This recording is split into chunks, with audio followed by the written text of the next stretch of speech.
The conference room smelled of stale coffee and corporate desperation when Edward Albright handed my 5 years of perfect performance reviews to his 23-year-old daughter. Her name was Chloe, and she had been with Titan Industrial for exactly 3 months. Everyone in the room clapped, and I had to clap too, just to keep up appearances. Chloe stood there, clutching a fresh business diploma from the state university, smiling as if she had accomplished something monumental. Edward was grinning from ear to ear, looking at his daughter like she had just saved the company. Edward was 54, with a prominent gut and thinning gray hair combed over to hide his bald spots. He had landed his own vice president position when his father-in-law retired, so nepotism was a long-standing family tradition. Edward looked at the group and said that I had been invaluable in getting Chloe up to speed, as if that somehow made the situation acceptable. I just nodded and pretended to be happy to help. But as the meeting wrapped up and people went to shake Chloe's hand, my mind became clear. It was like waking up at 3 a.m. with the sudden solution to a problem that had been bugging you for months. I knew exactly what I was going to do. When the room emptied, Edward caught my arm and told me to stick around. He tried to look sympathetic as he explained that Chloe brought fresh perspectives to the regional operations director role. He told me it was nothing personal and that I was still a highly valuable asset to the company. I looked him in the eyes and said I understood perfectly. He relaxed, thinking I was just another passive employee who would accept the crumbs he threw. I walked back to my cubicle, sat down at my desk, and looked around the noisy office. Phones were ringing, fingers were clicking on keyboards, and people were running around solving client problems. I opened my laptop and started typing. I began my career at Titan Industrial in March 2021, right after my divorce was finalized. I needed a fresh start, and managing industrial equipment distribution across the Southwest seemed like a solid, stable role. It was a demanding job that paid $85,000 a year, which was enough to cover my living expenses, rent, and my monthly alimony payments. Edward had hired me himself, shaking my hand and promising that there would be plenty of room for advancement for someone with my experience. I had spent 15 years at my previous company before budget cuts eliminated my department. Starting over at 53 was tough, but I committed myself to Titan. I worked weekends when shipments were delayed, stayed late to resolve customer emergencies, and troubleshot distribution bottlenecks across 4 states. My performance reviews were always perfect, and Edward constantly promised that big changes were coming. He told me to be patient, and I was. My 20-year-old daughter, Audrey, who was studying at college, was always proud of how hard I worked. She knew how much I sacrificed to make sure her tuition was paid on time, and that my $1,500 monthly alimony payments to her mother were never late. When I first mentioned the director position, Audrey was thrilled. I was supposed to take over the role when the old director retired. Instead, Edward brought Chloe in 3 months ago. She started in the office next to his, with the title of operations specialist and a high salary. Edward introduced her around as if she were visiting royalty. He asked me to train her, and I did, because that is what you do when you are a professional. But Chloe did not know the first thing about logistics. She sat in my meetings, took notes, and asked questions that made it obvious. She did not understand our core processes. I kept training her, even as I suspected what Edward was planning. My suspicions were confirmed 3 weeks ago when I stayed late to finish the quarterly reports. The office was quiet, and I went to the break room to get coffee. As I walked down the hall, I heard voices coming from Edward's office. The door was slightly open, and the voices carried. It was Edward and George Higgins, a corporate representative. George was asking why Edward wanted to promote Chloe when everyone knew I was the one ready for the role. Edward laughed and said I was a reliable worker, but not executive material. He said I would not cause any trouble because I had a daughter in college and alimony payments to make, so I would fall in line. Hearing those words made me realize that my loyalty meant nothing to them. I was just a horse they thought they had broken. I walked back to my desk, saved my files, and drove home in complete silence. My ex-wife had always told me that I was too passive and let people walk all over me. I lay awake all night, realizing she was right. I was done being passive. I spent the next 3 weeks planning my exit, and when I watched Chloe accept the promotion in the conference room, I felt no anger, only absolute clarity. I was going to hand in my resignation, and Edward had no idea of the storm that was about to hit his division. I submitted my resignation letter at exactly 4:30 p.m. on Friday. Edward had just returned from walking Chloe around the facility, showing her what he called her new domain. I knocked on his door and handed him the envelope. I told him this was my official 2 weeks' notice. Edward's face went through several rapid expressions: confusion, disbelief, and then a sudden flash of panic.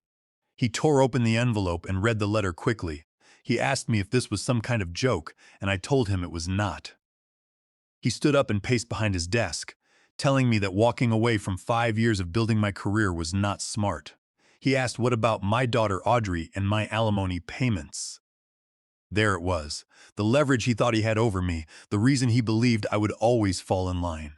He pointed at me and said that Audrey has 2 more years at her university, which was easily $40,000 in tuition, and that my alimony was $1,500 every single month. He asked where I was going to get that kind of money in this economic market, reminding me that I was 58 years old and that nobody was hiring operations managers at my age. I told him I would manage my finances, but my decision was final. Edward's tone shifted, getting much harder. He said that quitting because I did not get a promotion was unprofessional and childish. He threatened me, saying he would not give me a good reference and that no company would want someone who throws tantrums. It was amazing to hear. After 5 years of perfect performance, staying late and working weekends, I was suddenly unprofessional and throwing tantrums. I told him that was his choice to make. Edward sat back down and tried a different approach. He said he liked me and that I was good at my job, but Chloe brought fresh ideas and vision that the board wanted. I asked him what I represented, and he paused before saying experience and stability, which were also valuable. I told him I appreciated the clarification.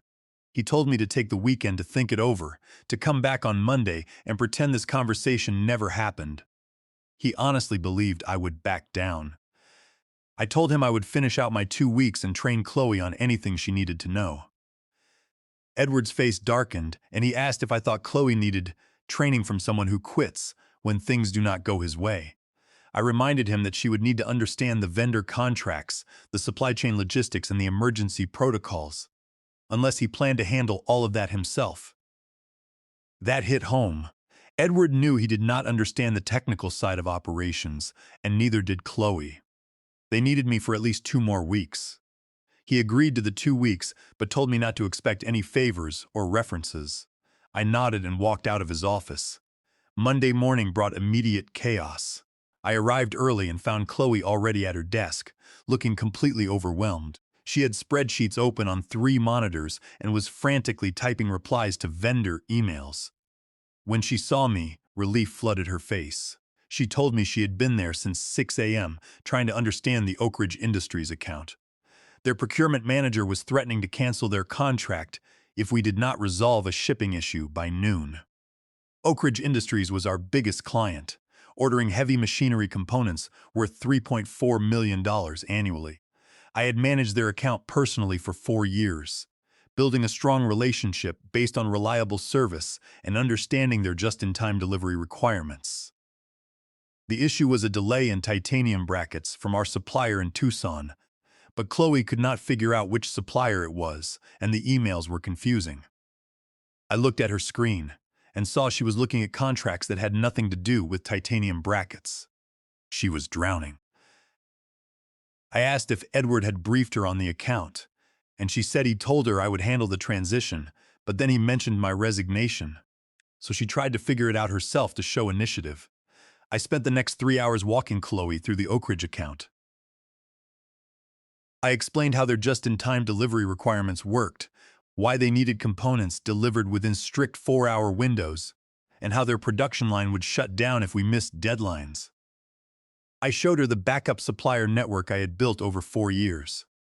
She admitted it was incredibly complex and asked how I kept track of all these moving parts. I told her it took experience and good documentation. When she asked to see my documentation system, I realized that Edward had promoted her without any preparation. He did not even understand what the job actually required. Chloe was not stupid, but she was completely unprepared for the massive scope of regional operations.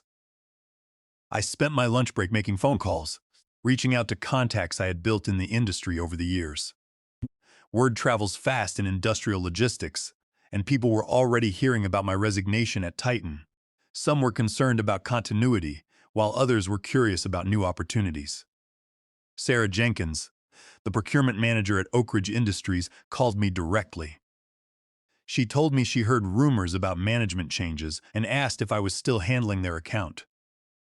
I told her I would be there for 2 weeks, after which Chloe Albright would be her primary contact.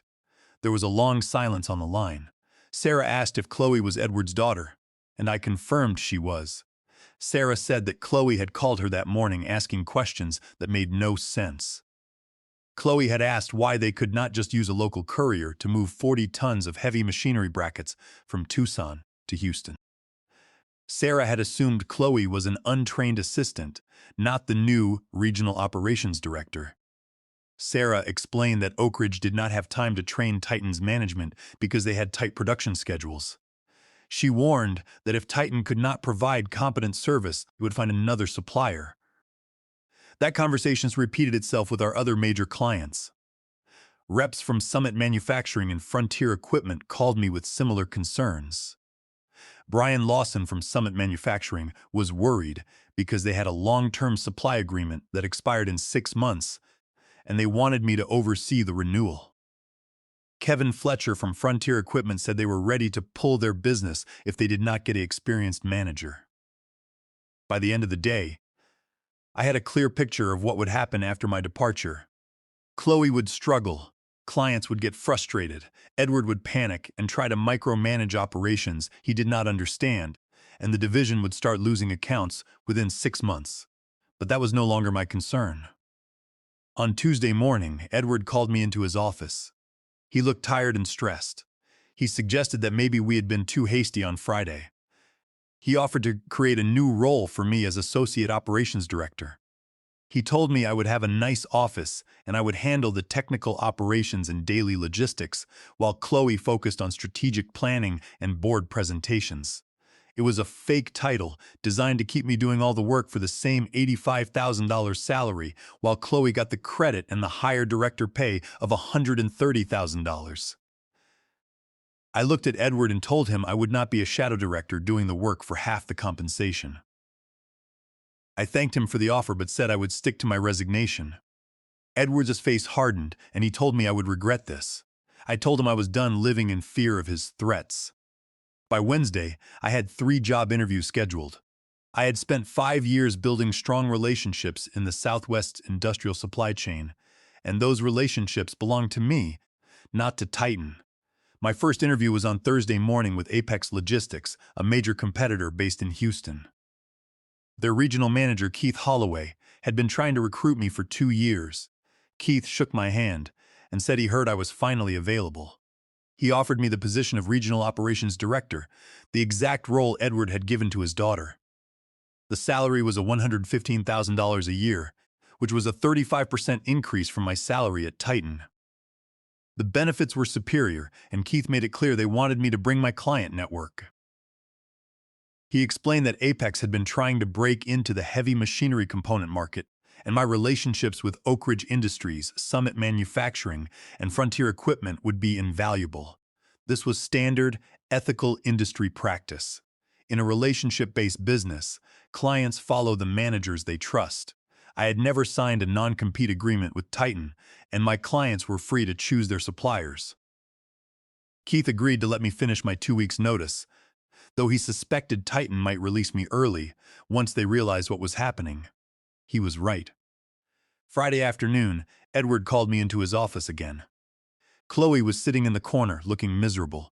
Word of my interview with Apex had reached them. Edward accused me of exploring opportunities with competitors while still employed, calling it a conflict of interest. He went further, accusing me of corporate espionage and sharing proprietary information. He claimed my client relationships were proprietary to Titan and threatened to sue me for everything I was worth if I took them to Apex. Chloe tried to speak up, telling her dad that they should calm down, but Edward shouted at her to shut up. He did not take his eyes off me, threatening to make sure I never worked in the industry again if I tried to steal their clients. I stood up slowly and looked at Edward. I told him that I had given Titan 5 years of my life, working 60-hour weeks and earning perfect performance reviews. I had trained his daughter to take the job he had promised me, and I had remained professional throughout the entire transition. Yet, he was sitting there threatening me.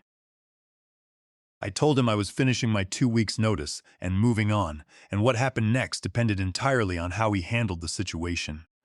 I walked to the door, then turned back to Chloe, telling her that if she needed any help during my remaining week, she could still ask. I told her I wanted her to succeed despite what her father thought.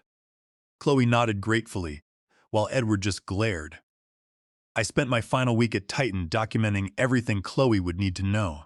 I did not do it for Edward, but for Chloe, who was young and had been placed in a difficult situation, and for the clients who depended on our supply chains. On my last day, I packed my desk, said goodbye to my coworkers, and handed my badge to Edward. He told me this was not over, and I replied that for me it was. I walked out of the building feeling lighter than I had in years. However, my departure was not just a quiet exit. Before leaving, I had compiled a detailed compliance report regarding Edward's actions. Under Delaware General Corporation Law, Section 144, which governed Titan as a Delaware corporation, officers have a strict fiduciary duty of loyalty and care. Edward's decision to hire and promote his unqualified daughter over a senior employee with perfect reviews, directly risking our largest client accounts, was a clear breach of fiduciary duty. I sent the report, along with evidence of Chloe's complete lack of qualifications and the written warnings from Oak Ridge Industries, directly to Titan's board of directors and the corporate compliance office. I also sent a copy of Edward's threats to my personal attorney. My attorney, Harold Miller, drafted a formal letter warning Edward and Titan that any attempt to interfere with my employment at Apex Logistics or to file a frivolous lawsuit would result in a countersuit for tortious interference and malicious prosecution. When I met with Harold in his office downtown, he reviewed the emails Edward had sent me. Harold leaned back in his leather chair, tapped his glasses against his desk, and said that Edward had crossed a clear line. Harold explained that without a signed non-solicit agreement, my relationships with client contacts were legally mine to maintain. He said that clients choose who they do business with based on trust, and Titan cannot force them to stay with an incompetent manager.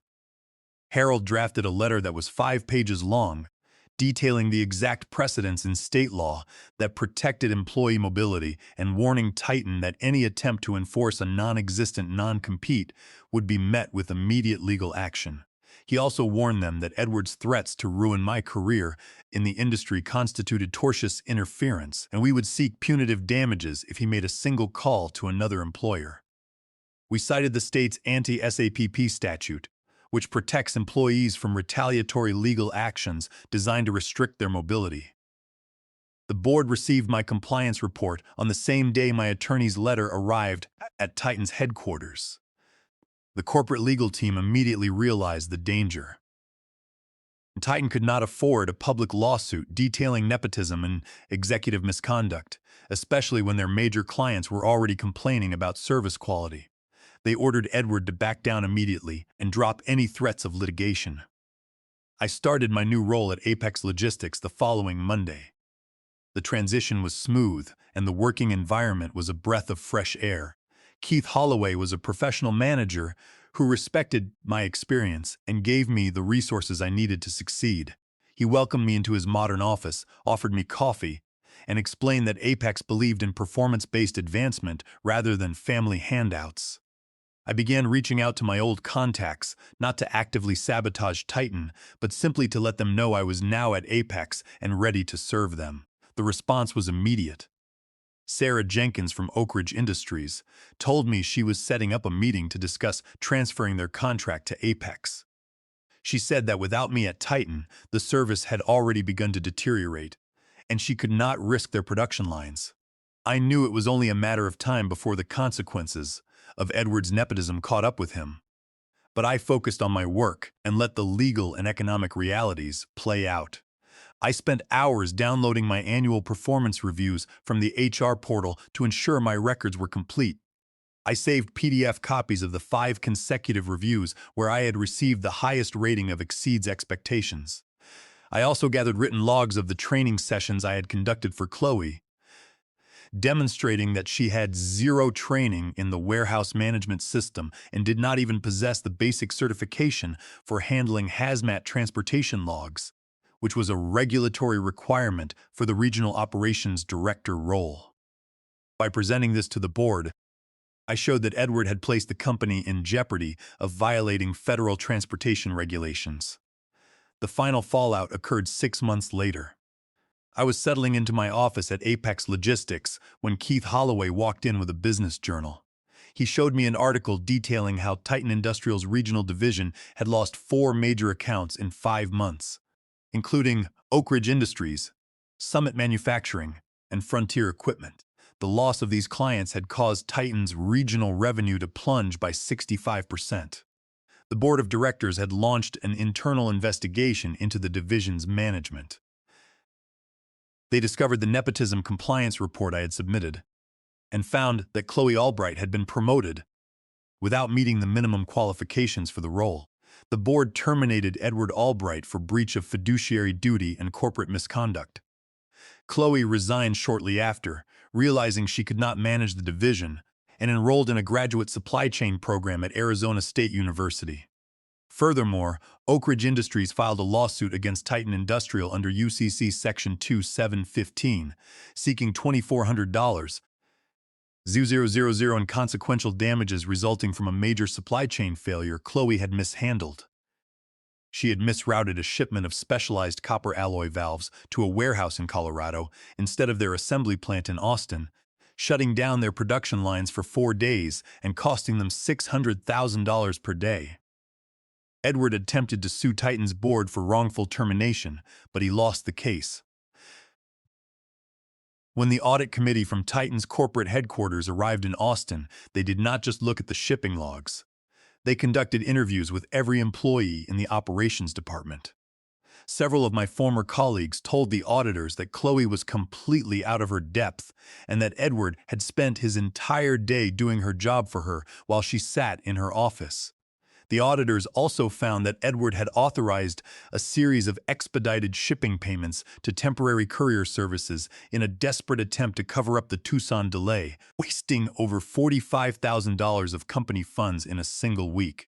This waste of corporate assets was the final straw.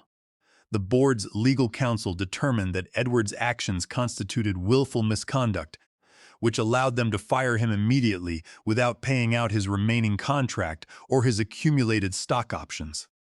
The legal fees from his failed lawsuit, combined with the loss of his high salary, forced Edward to file for bankruptcy 6 months later.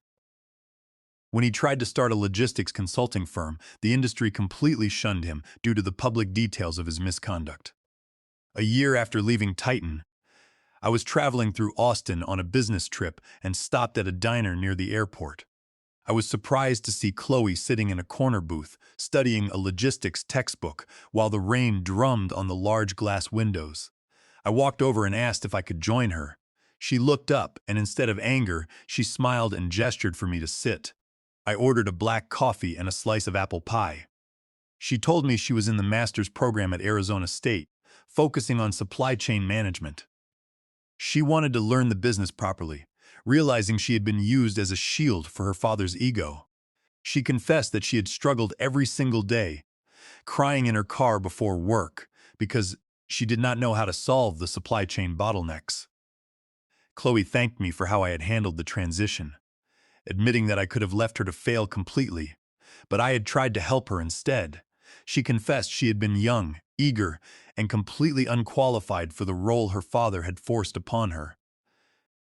She said she now understood that I had spent 5 years earning the promotion that should have been mine. We sat and talked about the industry, and I was pleased to see that she had grown and was taking her education seriously. I paid for her lunch, shook her hand, and wished her luck. She was a good person who had been used as a pawn in her father's corporate games. She eventually graduated with honors and landed an entry-level position at a logistics firm in Phoenix, Arizona. She spent 2 years working in the dusty warehouse, scanning barcodes, driving forklifts, and learning the inventory management system from the ground up. Only after she proved her dedication and competence did she earn her first real promotion to team leader. She had learned the lesson her father never understood, that professional respect and advancement must be earned through competence and hard work, not inherited through family connections. Edward's attempt to bypass the rules to favor his daughter had cost him his career, his reputation, and his financial stability, while my decision to walk away and stand up for myself had led to a better position, higher pay, and complete professional vindication. Sometimes, the most powerful revenge is not a dramatic conflict or a loud argument.